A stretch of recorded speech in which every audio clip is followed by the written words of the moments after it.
உங்கள் பகைவரிடம் அன்பு கூறுங்கள். உங்களை வெறுப்போருக்கு நன்மை செய்யுங்கள். உங்களை சபிப்போருக்கு ஆசி கூறுங்கள்.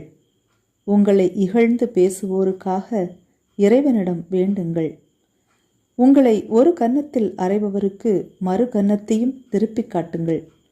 உங்கள் மேலுடையை எடுத்துக்கொள்பவர் உங்கள் அங்கியையும் எடுத்துக்கொள்ள பார்த்தால் அவரை தடுக்காதீர்கள். உங்களிடம் கேட்கும் எவருக்கும் கொடுங்கள். உங்களுடைய பொருட்களை எடுத்துக்கொள்வோரிடமிருந்து அவற்றை திருப்பி கேட்காதீர்கள். பிறர் உங்களுக்கு என்ன செய்ய வேண்டும் என்று விரும்புகிறீர்களோ அதையே நீங்களும் அவர்களுக்கு செய்யுங்கள். உங்களிடம் அன்பு செலுத்துவோரிடமே நீங்கள் அன்பு செலுத்தினால் உங்களுக்கு வரும் நன்மை என்ன? பாவிகளும் தங்களிடம் அன்பு செலுத்துவோரிடம் அன்பு செலுத்துகிறார்களே. உங்களுக்கு நன்மை செய்பவருக்கே நீங்கள் நன்மை செய்தால் உங்களுக்கு வரும் நன்மை என்ன? பாவிகளும் அவ்வாறு செய்கிறார்களே. திரும்ப பெற்றுக்கொள்ளலாம் என எதிர்பார்த்து நீங்கள் கடன் கொடுத்தால் உங்களுக்கு வரும் நன்மை என்ன?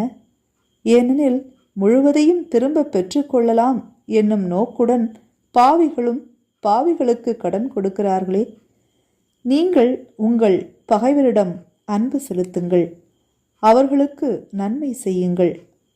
திரும்ப கிடைக்கும் என எதிர்பார்க்காமல் கடன் கொடுங்கள். அப்பொழுது உங்கள் கைமாறு மிகுதியாயிருக்கும். நீங்கள் உன்னத கடவுளின் மக்களாயிருப்பீர்கள். ஏனெனில் அவர் நன்றி கெட்டோருக்கும் பொல்லாதோருக்கும் நன்மை செய்கிறார். உங்கள் தந்தை இரக்கமுள்ளவராய் இருப்பது போல நீங்களும் இரக்கமுள்ளவர்களாயிருங்கள். பிறர் குற்றவாளிகள் என தீர்ப்பளிக்காதீர்கள். அப்பொழுதுதான் நீங்களும் தீர்ப்புக்குள்ளாக மாட்டீர்கள். மற்றவர்களை கண்டனம் செய்யாதீர்கள். அப்போதுதான் நீங்களும் கண்டனத்துக்கு ஆளாக மாட்டீர்கள். மன்னியுங்கள், மன்னிப்பு பெறுவீர்கள். கொடுங்கள், உங்களுக்கு கொடுக்கப்படும்.